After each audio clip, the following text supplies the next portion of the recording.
আসসালামু আলাইকুম। সামান্য একটা সুন্দর মুহূর্ত দেখার জন্য, অ্যাডভেঞ্চারের জন্য 3 দিনের মেহনত করা লাগছে। আর আপনি কি জান্নাত এমনি এমনি পেয়ে যাবেন? তার জন্য কি আপনার মেহনত করা লাগবে না? আপনি জাহান্নাম থেকে বেঁচে জান্নাতে যদি যেতে চান, আপনি কি এমনি এমনি পেয়ে যাবেন? 3 দিন এই ভয়ঙ্কর রাস্তায় ট্রেকিং করার পর কাঙ্ক্ষিত সফলতা দেখা দিছে।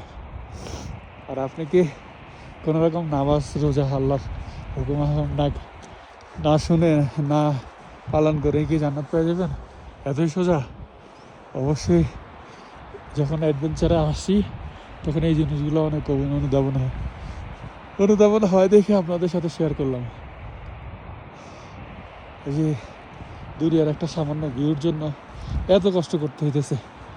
ধরতে গেলে জীবনের ঝুঁকি নিয়েই উঠছি। এখানে উপরে অক্সিজেন লেভেল অনেকের কম হয়ে যায়, মাথা ব্যথা, বিভিন্ন রকম সমস্যা। তারপরে এই যে এরিয়াটা দেখতেছেন, এটা ল্যান্ডস্লাইড এরিয়া, যে কোনো মোটর পাথর উপর থেকে গড়াইয়ে পড়তে পারে।